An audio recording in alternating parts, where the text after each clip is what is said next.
नमस्कार, स्वागत है आपका आईआईटी यानी इंस्टीट्यूट फॉर इंडस्ट्रियल डेवलपमेंट में और आपके साथ मैं हूं Abhishek Sharma.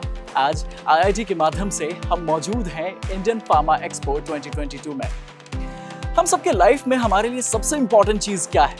I am sure हम सबके लिए सबसे इंपॉर्टेंट चीज है हमारी हेल्थ, और कई कारणों से हमारी डियर वंस की और हमारी हेल्थ खराब हो जाती है। तो हम जल्दी से केमिस्ट के पास जाते हैं और उनसे औषधियां लेकर आते हैं, यानी कि दवाइयां लेकर आते हैं। अगर डेटा फैक्ट्स की बात करें तो भारत देश में इंडियन फार्मास्यूटिकल इंडस्ट्री का मार्केट कैपिटल $42 बिलियन आंकी गई है, जो कि आने वाले सालों में $100 बिलियन को भी पार कर जाएगा। इसी को मद्देनजर रखते हुए आज हम मौजूद हैं इंडियन फार्मास्यूटिकल एक्सपो 2022 में, जहां हम एग्जिबिटर्स, विजिटर्स और ऑर्गेनाइजर से बात करेंगे कि किस तरीके से इंडियन फार्मास्यूटिकल मार्केट लगातार बढ़ता जा रहा है, किस तरीके की ग्रोथ देखने को मिल रही है, दवाइयों में क्या अंतर होता है, यानी कि ब्रांडेड मेडिसिन और जेनरिक मेडिसिन में क्या अंतर होता है। ये सारी चीजों के ऊपर बात करेंगे। तो चलिए मेरे साथ अंदर करते हैं इंडियन फार्मा एक्सपो 2022 का टूर।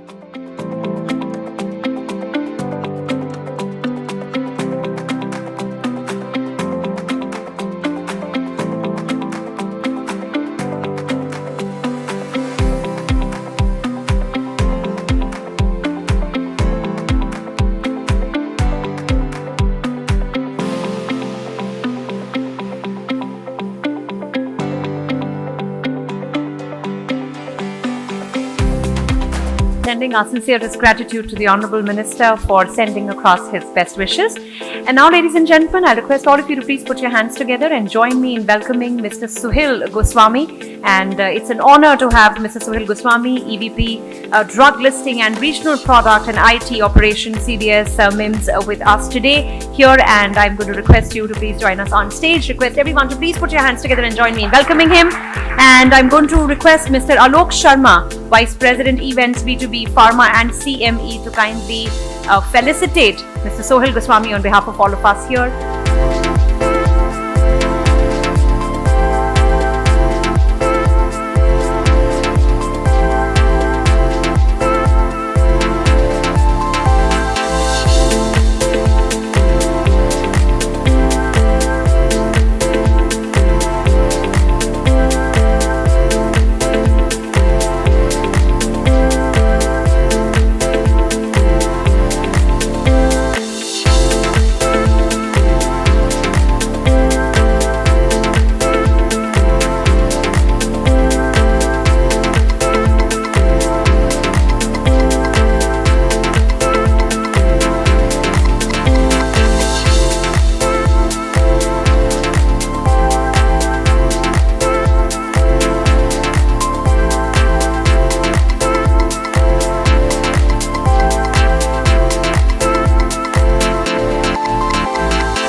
मेरा नाम सोहेल गोस्वामी है। I'm a part of SIMS Medica, but I represent the larger organization MIMS, so which is headquartered in Singapore, and we present in over 17 geographies. और इंडिया हमारे लिए एक बहुत इम्पॉर्टेंट मार्केट है। आज जैसे कि आपको पता है, Indian pharmaceutical industry is the fastest growing. It's spending the most, the GDP of India is growing, GDP spend on health care is growing. आपने कोविड में देखा लोगों का understanding about pharmaceuticals and prevention care, medical safety grew. So where other businesses suffered, pharma businesses actually grew, right? Exactly. So India में ये जो हम expo कर रहे हैं, this is the 11th Indian Pharma Expo of its kind. So we've been doing it for more than 11 years now, and as a regional representative, as a global representative, I wanted to come here and see कि क्या setup क्या है, क्या footfall है. I'm extremely happy, excited, electrified to see the type of people who have joined us, from small manufacturers to specialist bottle makers to soft gel makers, right to big players, right? So we have the whole array of people coming here. And जो footfall हैं, मुझे कल ही दो लोग कह रहे थे कि सर आपसे एक कंप्लेंट करनी है, ये 3 दिन क्यों नहीं चल रहा है, because we are having such good interactions, right from increasing the awareness about our products to actually inking some deals, right? So her level पे मुझे काफ़ी अच्छा लगा, एक्साइटिंग लगा, इलेक्ट्रीफाइंग लगा, बिकॉज इंडिया आप जैसे जानते हैं एक जेनेरिक मेडिसिन का, एक जेनेरिक होता है, ब्रांडेड होता है, आई थिंक सबको पता है। एक जेनेरिक मेडिसिन का हब है, ग्लोबल हब है, थर्ड लार्जेस्ट मैन्युफैक्चरर है, और going forward that will be the backbone of global medicine, right? To make the medicine affordable and reachable to each and every person, each and every country, right? Exactly. So we as MIMS जो हम काम करते हैं, our mission is to empowering healthcare communities to have better patient outcomes. मतलब कि हम doctors को various ways and forms से इंश्योर करते हैं कि पेशेंट्स को बेटर आउटकम मिले bye connecting them better to the pharmaceutical companies, right? So we work across this ecosystem and value chain. Sir मैं आपसे ये पूछना चाहूँगा, अगर डेटा फैक्ट्स की बात करें तो इंडियन फार्मास्यूटिकल का मार्केट कैपिटल $42 बिलियन है, आने वाले सालों में बढ़ने वाला है। तो आप एज अ ग्लोबल रिप्रेजेंटेटिव कहाँ देखते हैं कि भारत का जो फार्मास्यूटिकल मार्केट है वो कहाँ जाने वाला है आने वाले सालों में? Good question, because I was reading some report the other day and it said in 2030 we're expecting 120 billion in terms of India market, you know, to reach. So India, जैसे कि मैंने बोला, जेनेरिक हब है बिल्कुल, right? And जो चीज़ें I think in countries like America, Japan हो चुकी हैं, where you have a certain level of medical safety, a certain level of medical awareness, वो चीज़ चल रही हैं। बट इंडिया में एज यू नो, हम लोग लैंडलाइन के बाद वेट नहीं करते कि कॉर्डलेस फोन आएगा, हम सीधा स्मार्टफोन पे स्विच करते हैं, right? So India will skip दो stages, right? India will not go level 1, 2, 3. India will go into your digital age of okay, empowering your healthcare professional through custom videos, through proper channels.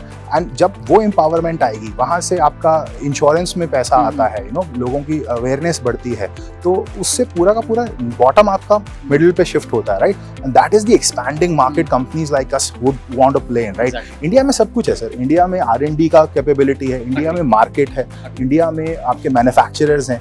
So India is covered from all the bases, right? It's, I would say, for a company which plays into multiple geographies like us, India is the cusp right now. The next, I would say, couple of decades are India's decades, right? And companies like us are making sure that we do the right focus to India, spend right energies in building that infrastructure. तो अभी मैं, to be very frank, बोलूँगा कि India अभी भी building stage पे है, on various stages. Infrastructure build हो रहा है, कैपेबिलिटीज बिल्ड हो रही हैं, बट समय नहीं लगेगा सर, तो 2-3 साल में बिल्कुल फ्लिप हो जाएगा. अग्री. सर, प्री कोविड और पोस्ट कोविड में इमेंस ड्रास्टिक चेंज देखने को मिला है फार्मास्यूटिकल इंडस्ट्री में. आप इसको किस नज़र से देखते हैं और आपके नज़रिए से कितना ग्रो हुआ है फार्मास्यूटिकल इंडस्ट्री इन पिछले 2 सालों में? I would say first of all Covid ने एक अवेयरनेस क्रिएट किया है towards health, towards preventive health, and pharmaceutical industries को इनिशियली तो काफ़ी सप्लाई चेन चैलेंजेस का सामना करना पड़ा. उसके बाद I think the innovative veg from manufacturing side जो लोगों ने अपनाए हैं, over dependence on countries like China has actually give India a very very good disproportionate advantage. जितना API चाइना में बनता है उसका 10-20% भी इंडिया में शिफ्ट हो गया तो we will see a drastic market shift, so from that perspective yes. From patient perspective again, right, as I said, जो अवेयरनेस इंक्रीज हुई है टुवर्ड्स मेडिकल सेफ्टी, वो ये हम वेट नहीं करेंगे कि हम बहुत बीमार हों फिर डॉक्टर पे चले, राइट? एंड एक बहुत बड़ा आपने भी देखा होगा, टेली मेडिसिन, टेली हेल्थ का आ गया है कि if I am sick I can call in the doctor, you can give me a video consultation और शाम तक या अगले दिन तक मेरे घर में दवाई आ जाएगी. तो ये सब चीजें कोविड से पहले ऐसा लगता था बहुत फ्यूचर की चीज है, पता नहीं कब हो पाएगा, and Covid has just accelerated all of this in matter of 2 years. Exactly. Sir, अगर हम एक्सपो की बात करें तो इस एक्सपो से एग्जिबिटर्स और साथ ही साथ विजिटर्स को क्या फायदा होने वाला है? See, exhibitors, they are looking for a platform to showcase their products. I think we all can say that we are sick of a lot of online transaction जो हो रहा है, हर चीज़ ऑनलाइन, हर चीज़ डिजिटल. तो कई बार आपके जो प्रोडक्ट्स हैं उसको फिजिकली दिखाना बहुत ज़रूरी होता है. एक बहुत अलग आयाम आ जाता है जब कोई आदमी आपके सामने फेस टू फेस बैठ के बात करता है, आप उसको समझा पाते हैं और अपने प्रोडक्ट शोकेस कर पाते हैं. तो I think we are one of its kind, we are the largest longest running one of the longest running exhibitions where ये इन सब एग्जीबिटर्स को एक मौका दिया जाता है, right, to come in, and we are happy to be that platform with them. And I would say this is just the starting, although I'm saying 11th, but this is just the starting, this will go max 2x, 4x, 5x in the future, because that is the kind of response we are getting from the exhibitors, right? As I mentioned, लोग कह रहे हैं 3 दिन क्यों नहीं किया, या जो हमारे यहाँ पे कुछ फर्स्ट टाइम एग्जिबिटर्स हैं जो कह रहे हैं हमें इतना फुटफॉल नहीं इमेजिन था, and the right kind of footfall. It's not about the number of people coming, it's the right type of people. अगर आप कुछ बना रहे हैं तो आपको खरीदने वाला चाहिए, कुछ बेच रहे हैं तो उसको पैकिंग करने वाला चाहिए. The right type of people coming in and giving them the right queries. So we are very happy to see. एक थोड़ा सा अनफॉर्चुनेट, द प्रधानमंत्री वाज ऑर्गेनाइजिंग और unveiling the 5G, so that caused a bit of a disruption, but beyond that आप अभी देख सकते हैं, अभी second half चल रहा है, the hall is full, everybody is has smiles on their faces, so I'm pretty excited and happy about it. Thank you so much, sir. Thank you. Done.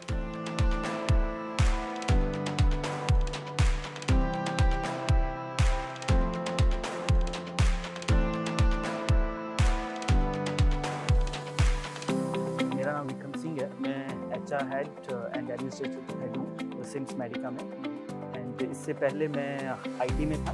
सो 2012 अगस्त में मैंने ये कंपनी ज्वाइन की, और उसके बाद रिसेंटली कंप्लीटेड 10 ईयर, 8 डेकेड. तो ये काफ़ी बड़ा टाइम होता है किसी भी एम्प्लॉय के लिए कंपनी में रहने का. सो मैं फार्मा बैकग्राउंड का नहीं हूँ. मेरी जो ग्रेजुएशन फिजिक्स, केमिस्ट्री और मैथमेटिक्स की थी.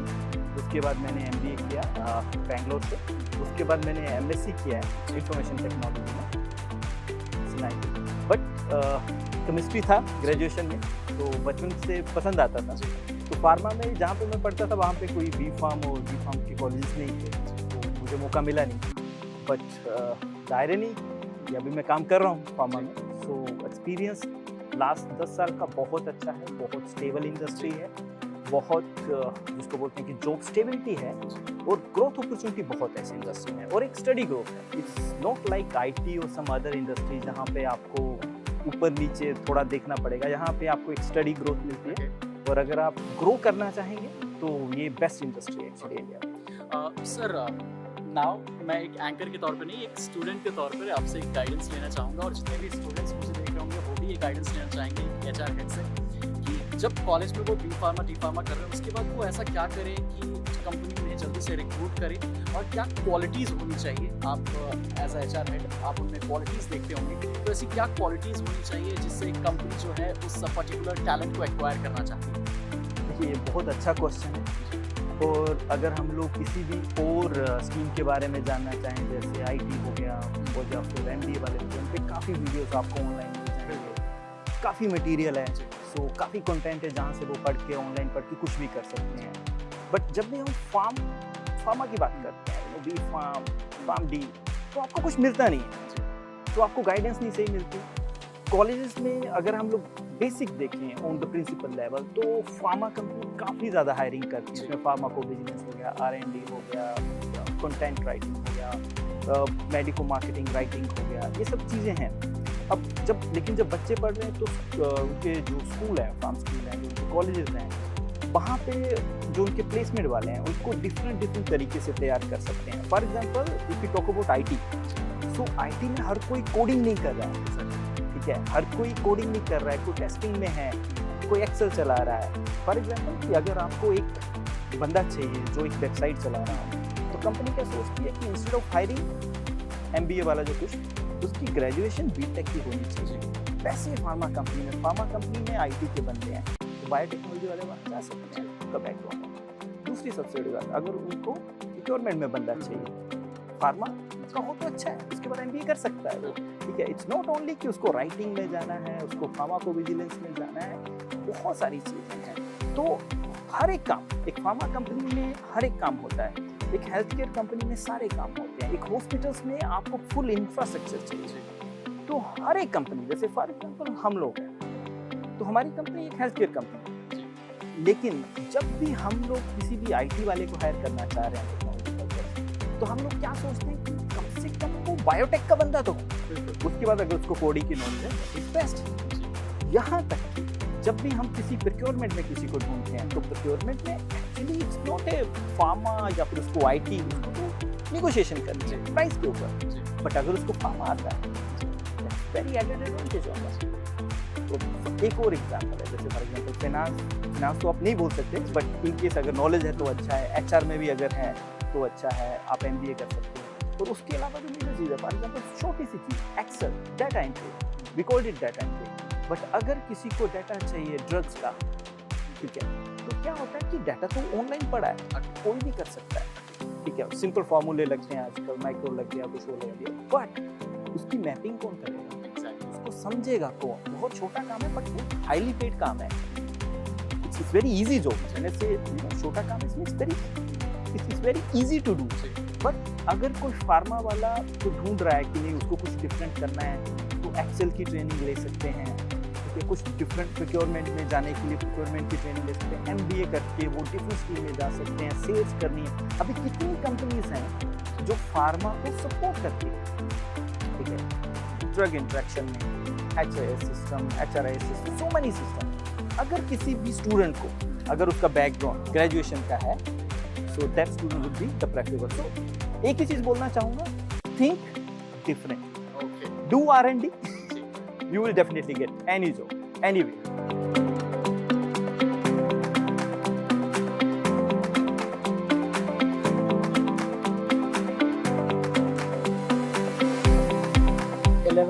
इंडियन फार्मा एक्सपो को ministry of MSME and ministry of pharma से भी सपोर्ट मिल रहा है, तो ये एग्जैक्टली सपोर्ट क्या है, आप प्लीज हमें बता सकते हैं? एब्सोल्युटली, बिल्कुल। सो व्हेन वी से कि हमको सपोर्ट है from ministry of chemical fertilizers, ministry of MSME, इसका सपोर्ट बेसिकली ये है कि government gives grants, government subsidy देती है। हमारे एग्जिबिटर्स, हमारे जितने फार्मा कंपनीज हैं जो ये MSME के कैटेगरी में आते हैं, उनको गवर्नमेंट सब्सिडी देगी। After participation they will get approximate 1 lakh rupees refund from the government. This is basically to ensure कि अपना इंडिया का फार्मा ट्रेड बेसिकली बढ़े।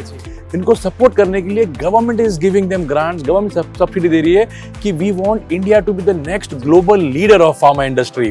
तो इस काइंड ऑफ सपोर्ट है, and we have been getting this support from past 11 years, एंड आने वाले सालों में भी we are planning to take this support for various zones. We are doing it in south, we are planning to do it in west, north, and धीरे धीरे all India, because scope is huge. India में भी and international भी, and with the support of ministry we think we can help India reach that level objective. एक सवाल और है, जैसा कि मैं समझ पा रहा हूँ कि अगर कोई एग्जिबिटर है जो 1,25,000 का स्टॉल लगाता है, तो उसमें से उसे लगभग 1 लाख या 1 लाख के आसपास उसे रिफंड हो जाएगी। जी ऐसा है बिल्कुल, कुछ? जी एब्सोल्युटली, आपने सही कहा। 1 लाख तक का ग्रांट मिनिस्ट्री ने अप्रूव किया है। जी। सिर्फ एक एप्लीकेशन देना है कि you belong to MSME category, एक एप्लीकेशन फॉर्म देना है, and you get the refund back in your account. So this will help more and more people come do business, meet more buyers, do good amazing stuff at Indian Pharma Expo, and we will keep promoting and keep supporting the Indian pharma industry in this form.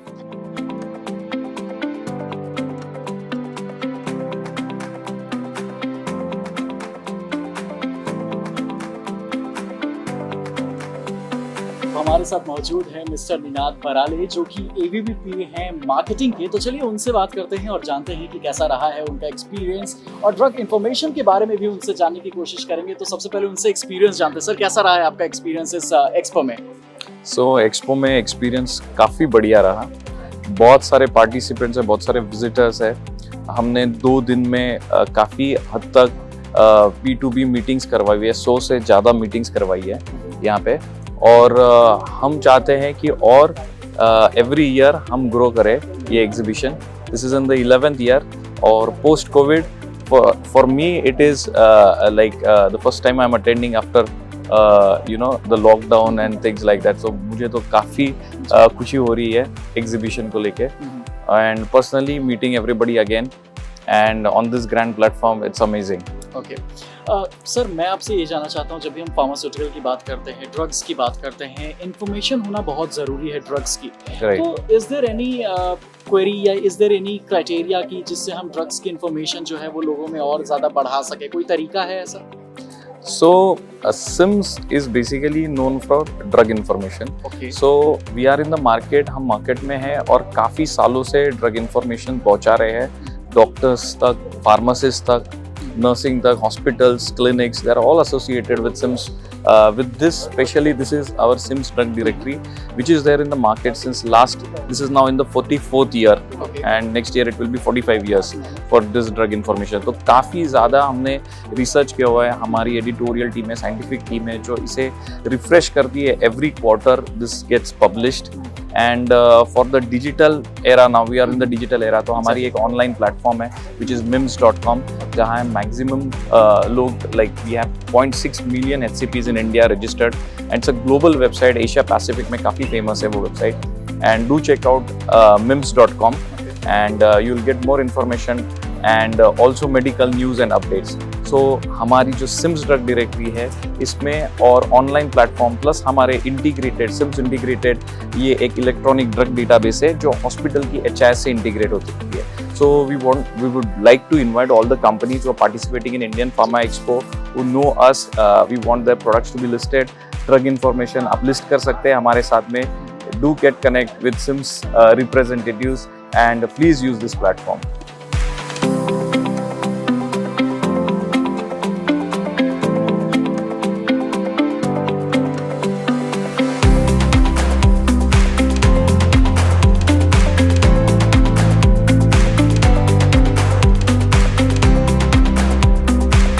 Sir आपका नाम? Kulbhushan Singh. My name is Sachin Singh. My name is Satish. Myself, I'm Arun Raj. मेरा नाम अंशुमान है. Sir आपका नाम? My name is Girnish. Sir अपनी industry के बारे में और क्या कर रही है आपकी इंडस्ट्री और किस तरीके से फार्मास्यूटिकल को ग्रो करने में मदद कर रही है वो हमें बताइए. Well, our industry is we are into pharmaceutical, FMCG industry, also cosmetics, color cosmetics, nutraceutical and Ayurvedic. So we have a bunch of whole range of manufacturing available with us, especially for online companies and MLM companies in India. My name is Mubashir Alam. I'm taking care of the business development for this company. Basically, we are from Ahmedabad, Gujarat. My company name is Zeon Biotech Private Limited. We actually basically what we do, let me tell you, we are one of the largest company in India, in West India, in nutraceutical, in terms of nutraceutical grade. And we do exports around almost 45 countries. Not in and as well as we're doing the marketing in the domestics too. So if we talk about for this exhibition, we what we actually expected, this is good.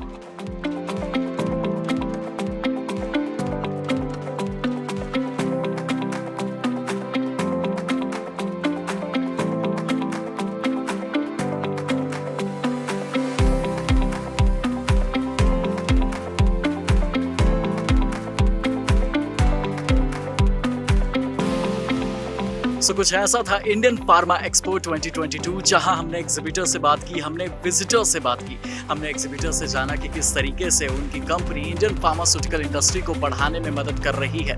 हमने generic medicine के बारे में जाना, हमने label वाले medicine के बारे में जाना, हमने ये भी जाना कि क्या अंतर होता है जेनरिक मेडिसिन और लेबल वाले मेडिसिन में. हमने ये भी जाना कि किस तरीके से दवाइयाँ सस्ती भी उपलब्ध कराई जाती हैं. हमने यहाँ विजिटर से भी जाना, उनके एक्सपीरियंसेस को जाना. फिलहाल के लिए बस इतना ही. जुड़े रहिए IIT के साथ. अधिक जानकारी के लिए आप IIT की वेबसाइट www.iit.org.in पर जा सकते हैं या फिर स्क्रीन पर दिए हुए नंबर पर कॉल कर सकते हैं. धन्यवाद.